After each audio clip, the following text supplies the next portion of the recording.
4 ans, ça s'est toujours bien passé. Il y a toujours un truc sympa qui s'est passé entre nous. Donc, ouais, on est sur le bon chemin, je pense. On a une très belle équipe, c'est sûr. On a des potentiels énormes, mais on sait tous que l'apnée, il peut se passer tellement de choses. Donc, les pronostics, on n'en fait pas, mais on a hâte d'y être. Objectif chiffré, pas non, mais on espère quelques médailles quand même.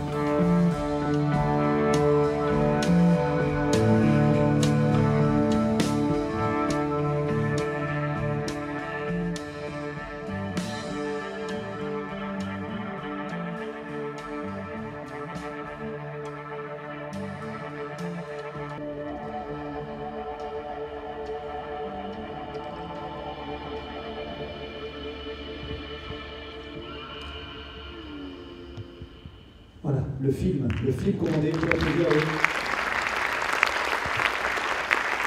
commandé par la commission apnée. Alors on va accueillir Sébastien Grandjean qui nous rejoint. On peut l'encourager, ouais. Il nous dit tout à l'heure que c'est pas son habitude d'être sur scène. Ça va Sébastien?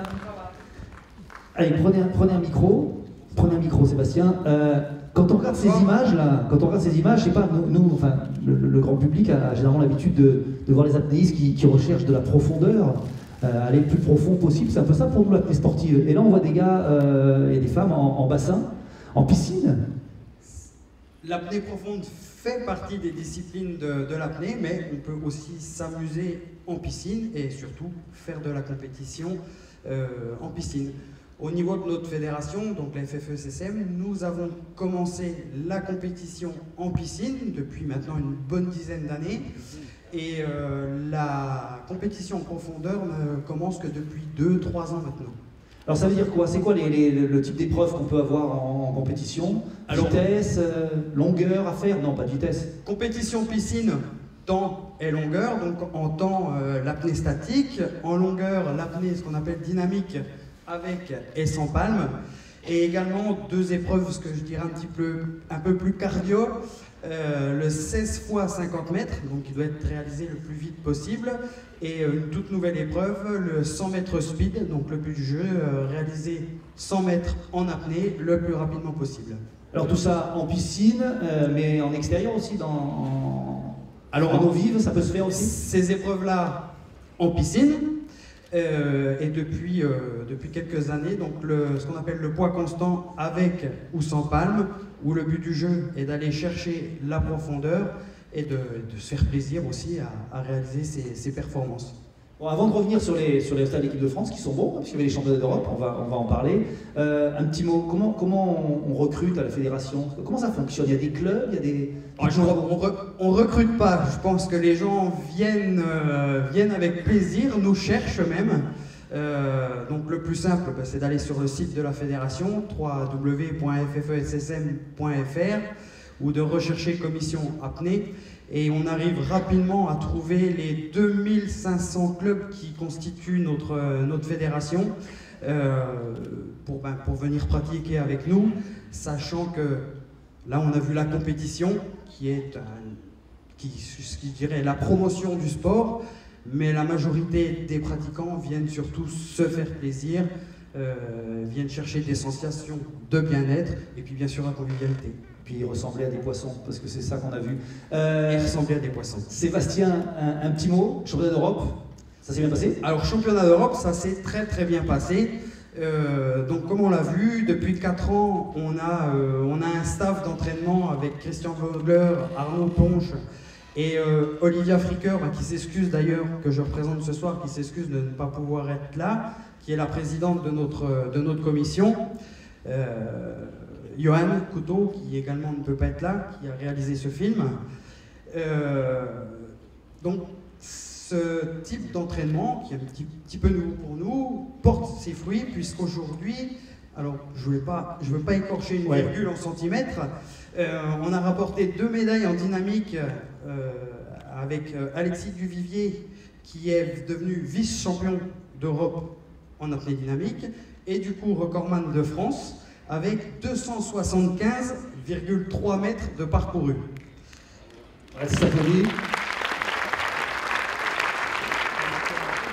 Et derrière lui, avec une médaille de bronze, Guillaume Buissière, qui lui a parcouru 269,1 mètres. Donc aussi également une belle performance. Devant eux, il y avait Goran Kolak, un Croate, qui lui a parcouru 288,23 mètres. Donc, pour un petit peu situer tout ça, depuis quelques années, avec les nouvelles méthodes d'entraînement, avec la connaissance, on voit apparaître des performances qu'on n'avait jamais vues avant. C'est tout à fait extraordinaire. Là, pour ce podium-là, c'est le plus beau podium qu'on ait jamais vu dans le monde pour ce genre d'épreuve. Et puis, on a eu également, sur la nouvelle épreuve en 100 mètres speed, des médailles. Donc avec Laurent Bradeinbach, avec la médaille d'argent, qui a parcouru 100 mètres en apnée en 36 secondes, en un petit peu plus de 36 secondes. Et en médaille de bronze, Kevin Promanzani avec un peu plus de 38 secondes. Voilà, et devant nous, c'est un Italien, Stefano Figini, qui a parcouru cette distance en un tout petit peu plus de 34 secondes. Donc essayez. Vous venez essayer dans nos clubs. Ouais, on fait pas ça n'importe comment. Et voilà, surtout pas n'importe comment, voilà. Exactement. Il y a beaucoup de clubs maintenant, l'apnée est accessible à chacun, mais voilà, comme tout sport, il y a des règles simples à respecter, et puis c'est toujours plus sympa de pratiquer à deux, de pratiquer en groupe, parce que si on a dans la tête que l'apnée est un sport individuel, c'est surtout un sport de partage, et aujourd'hui d'équipe. Voilà, merci Sébastien, on peut l'applaudir très fort. Bravo à toute l'équipe de France. Merci. Restez avec nous, Sébastien Deseondes, ouais, bien sûr. Philippe, on vient de voir le sport, hein, mais c'est vrai que l'apnée, elle a plusieurs facettes et elle évolue énormément. Pourquoi ? Pour donner aussi un autre regard sur l'océan, peut-être. Oui, le sentiment que j'ai, c'est qu'on commence l'apnée vraiment comme une discipline sportive.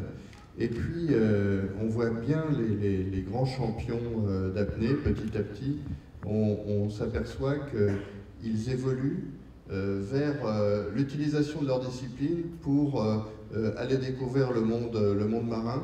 Il y a des animaux qu'on ne peut pas approcher en bouteille, hein, avec le bruit des bulles, etc. Et que l'on peut approcher en apnée. Et puis petit à petit, on en voit comme Fred Buil ou autres qui font bénéficier leur capacité à faire de l'apnée, font bénéficier de la recherche, ou par exemple Fred Buil fait bénéficier de sa capacité d'apnée pour aller marquer des requins. Dans toutes les mers du monde, d'ailleurs, je crois qu'il est très demandé. Donc c'est vraiment une vraie évolution, parce qu'on commence comme sportif, et puis petit à petit, ça permet d'évoluer dans un monde qui est le même pourtant que celui des plongeurs bouteilles, mais qui permet, l'apnée permet d'approcher différemment. Et j'ai toujours eu envie de faire ça, mais j'ai jamais réussi. Et puis l'apnée, c'est vrai aussi que c'est une philosophie, c'est un mode de vie aussi, on verra ça tout à l'heure avec notre grand champion Guillaume Néry qui est là, quelque part dans la salle. Il est là, Guillaume, voilà, vous pouvez l'applaudir, il est avec nous ce soir. C'est un jeu professionnel, c'est avancé partout. Et justement d'ailleurs, avant d'accueillir Guillaume Néry, Julie Gauthier et Bertrand Loyer, qui est réalisateur, et bien avant cela, pour lancer cette séquence apnée, eh bien, on a tenu à vous présenter un petit film, un court-métrage réalisé par Julie Gauthier et Guillaume Néry. Un court-métrage de 12 minutes, c'est une évocation poétique plus que documentaire sur la narcose ou l'ivresse des profondeurs. Et puis après, on accueillera Guillaume et Julie pour en parler sur scène. Allez, on regarde tous ensemble. Voilà.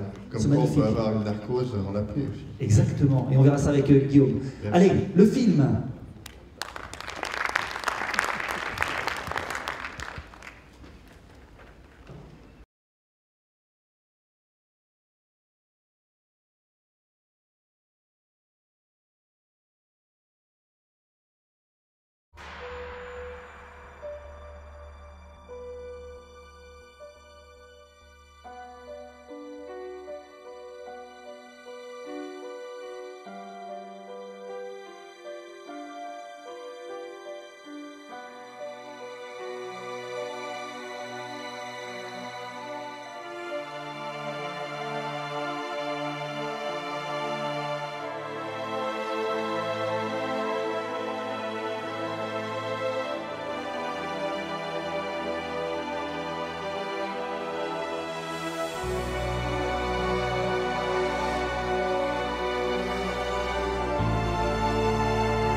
Guillaume Néry et Julie Gauthier qui sont là.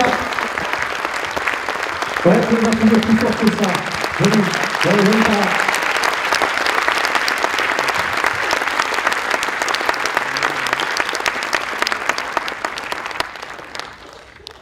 Et attention, ils sont là. Hop, ils montent. On les réapplaudit à nouveau. Ouais.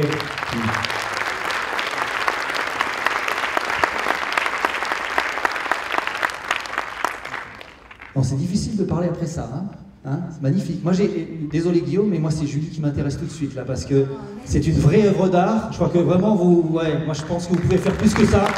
C'est un magnifique film, superbe. Beaucoup d'esthétisme, c'est ce que vous aviez voulu faire, hein, un vrai bel hommage à cette discipline magnifique. C'est ce que vous vouliez faire. Oui, exactement. Et je voulais montrer vraiment la partie intérieure de la discipline et sortir de ce qu'on fait un peu habituellement, avec beaucoup de performance, que l'apnée c'est pas que de la performance, c'est aussi un vécu, c'est des sensations, c'est un rapport à l'eau, et il n'y avait que par des images qui pouvaient toucher les gens esthétiquement que je pouvais transmettre ça. Un scénario aussi, il faut écrire l'histoire, inventer l'histoire. Bah, il m'a vachement aidé, voilà, parce qu'en fait fait c'est quand même à cheval, on va dire, entre le documentaire et la fiction, parce que vraiment tout est basé sur ce qui vit vraiment lors d'une plongée, et notamment tout le début sur le bateau qui est une caméra subjective où on est censé être dans la tête de Guillaume avant la plongée, et après voilà toute la phase de descente et la phase de remontée, là on est complètement dans sa tête et dans ses sensations et dans ce qu'il peut penser, et qui sont réellement des narcoses qu'il a pu me raconter. Et c'est en fonction de ces narcoses que j'ai écrit Pubu. On va lui donner le micro du coup, Guillaume. Oui, donc la narcose, l'ivresse des profondeurs, évidemment vous l'avez vécu, et ça vous emmène vraiment dans des états comme ça de découverte, d'images un peu fantasmagoriques, on va dire. Alors malheureusement, la seule image que je n'ai pas vue, ce sont toutes les femmes toutes nues, ça je ne l'ai jamais vu, c'est né de l'imaginaire de Julie. Mais sinon, toutes les autres images, ouais, ce sont vraiment des histoires. Une deuxième vie dans une plongée, il y a une autre vie qui se déroule, et ça peut vraiment partir très très loin. Et comme vous avez pu le sentir dans le film, c'est pas tout beau tout rose, c'est-à-dire que des fois ça peut être angoissant, anxiogène, heureux, malheureux, et on peut vraiment aller d'un état à un autre, et c'est pour ça que dans le film Julie a essayé de transcrire ces différentes émotions, tous les panels des émotions qu'on peut ressentir. Ça veut dire que ça peut être extrêmement dangereux pour l'apnéiste, pour celui qui est en bas? Alors, on peut aller effectivement très loin dans les hallucinations, dans les visions, dans l'éloignement du réel, mais on a toujours une part de lucidité qui fait qu'aucun apnéiste, comme on a pu le voir dans le Grand Bleu, ne peut être tenté de quitter cette réalité. La réalité est toujours présente. C'est comme dans un rêve, à un moment donné, on peut partir très loin dans les rêves, mais on se réveille toujours. Et là, c'est à peu près la même chose. C'est un rêve éveillé, et la réalité est toujours là. Donc jamais je me suis posé la question de savoir si je devais rester en bas, si c'était mieux en bas. Non, pas du tout. Ça, c'est le Grand Bleu qui a donné cette image-là, parce que c'est un film, parce que c'est extrêmement romancé. Mais nous, les apnéistes, on sait très bien que le chemin, c'est vers la remontée. Et qu'il faut le prendre. Et par contre, quand on est comme ça, dans un état comme celui-là, la remontée, il faut respecter des paliers, ou il y a quelque chose à faire de particulier, où on peut remonter Non, comme vous voyez dans les images, il n'y a pas de palier, puisqu'on est en apnée. Les paliers de décompression sont à faire quand on est en plongée scaphandre, en bouteille, qu'on respire de l'air sous pression. Nous, on prend une inspiration à la surface, et c'est ce même volume d'air qu'on emmène en profondeur qui va s'écraser, et qui à la remontée va reprendre son volume initial, donc on ne fait pas de palier. Alors, l'apnée, puis vous en parlez souvent comme ça, c'est vraiment une philosophie, c'est un mode de vie, c'est une manière de concevoir la vie, les autres aussi. Ce film-là, il va servir cette cause-là aussi. Oui, effectivement. L'apnée ne laisse jamais le pratiquant indemne. Tous ceux qui se mettent à l'apnée ont une espèce de tendance qui s'installe avec le temps à changer un peu de mode de vie, changer de manière de fonctionner, changer d'état d'être dans le quotidien. On est beaucoup plus à l'écoute de soi, de ses sensations, on est beaucoup plus dans le respect de son corps. On apprend à être plus détendu, et on apprend à mieux vivre, à mieux manger, à mieux se respecter. Et c'est en ça qu'on dit que l'apnée vraiment transforme quelqu'un, et ça va au-delà de l'heure et demie d'entraînement qu'on peut avoir dans la journée. Ça transforme totalement un être en profondeur. En tous les cas, merci beaucoup tous les deux pour ce travail magnifique. Le film il va tourner, vous avez déjà des pistes? Julie peut-être? Le film est déjà sur le net en fait, il a fait quelques festivals, on a fait une avant-première à Paris, une à Nice, et je continue à le mettre dans des festivals. Il est à Montréal bientôt, il a été à Los Angeles, il va être bientôt en Australie, donc il tourne un petit peu. Allez, je pense qu'on peut les applaudir très très fort. Vous restez avec nous, là, vous restez avec nous. Vous restez avec nous parce qu'on va accueillir votre copain. Je crois qu'il vous avez dit aussi sur ce film, ce que vous disiez Guillaume tout à l'heure. Ouais, Bertrand Loyer qui nous rejoint. Allez, aux applaudissements pour Bertrand Loyer.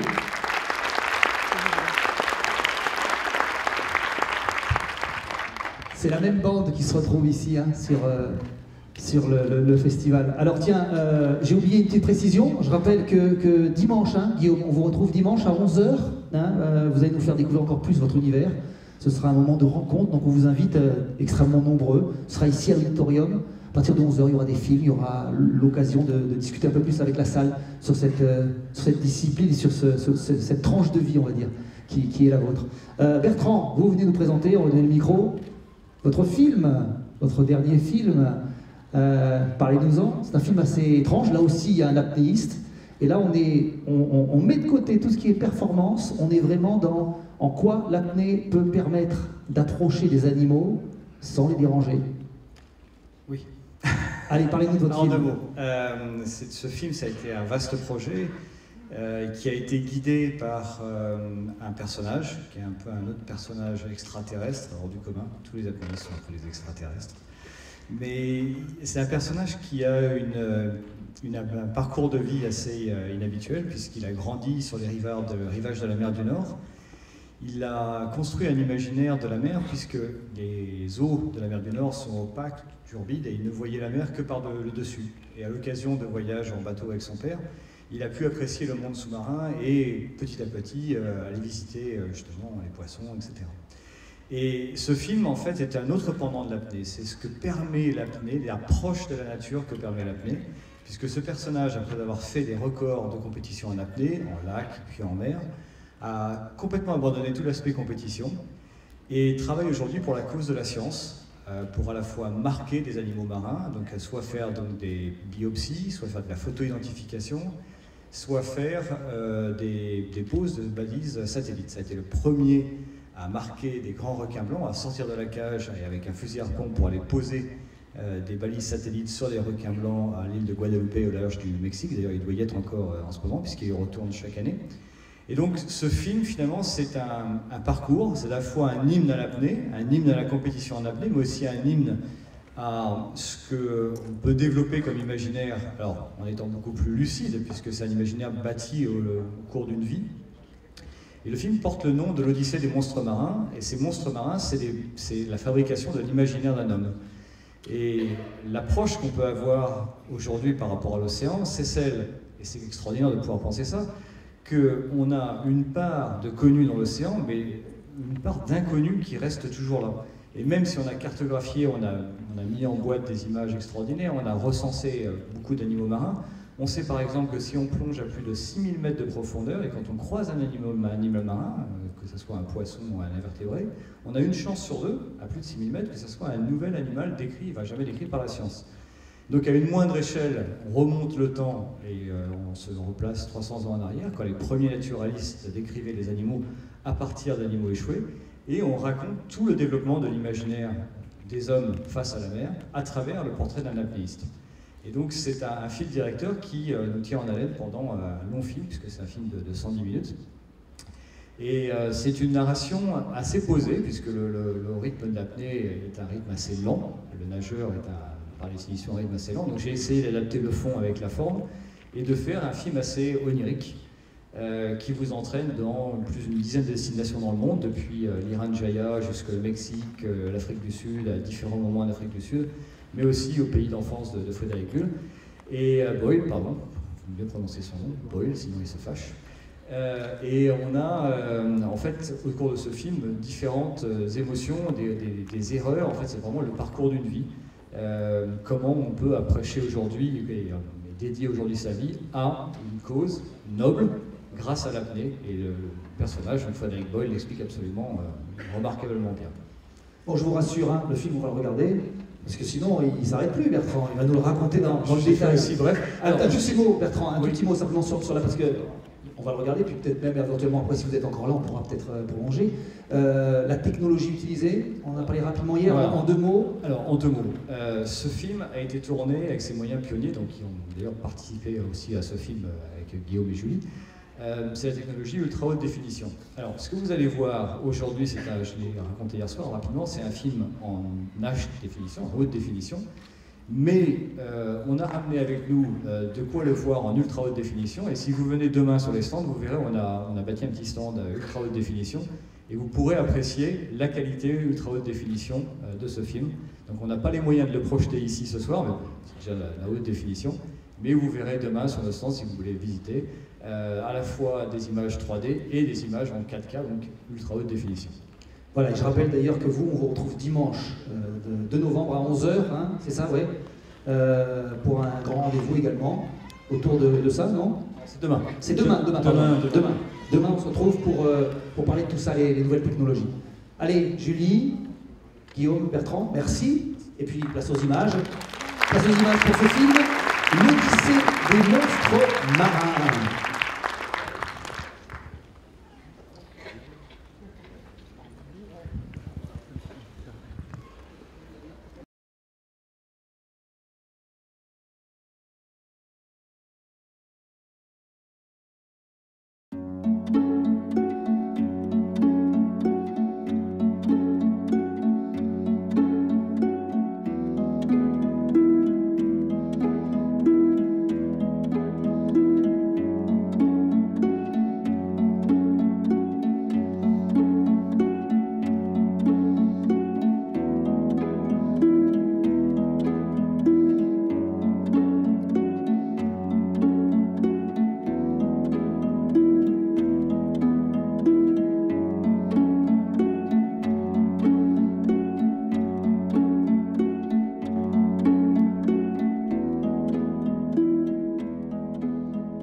Les monstres marins ont-ils réellement disparu? Malgré la précision croissante de nos connaissances, notre imaginaire continue d'enfanter des monstres et merveilles aquatiques.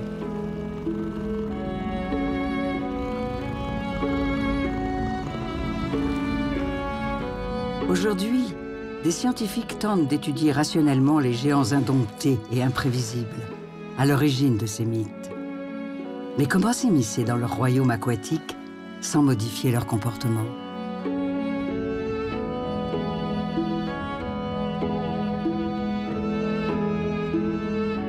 Un homme a dédié sa vie entière à cette quête.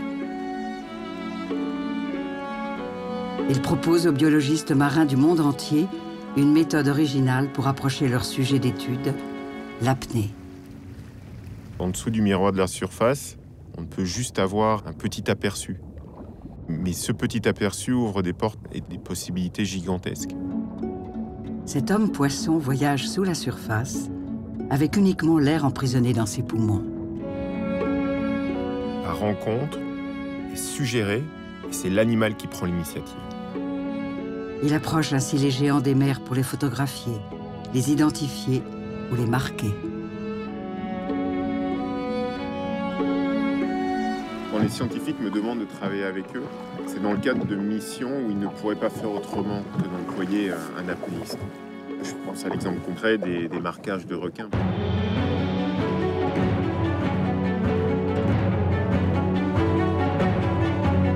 Pour la science, il est devenu l'œil du bleu.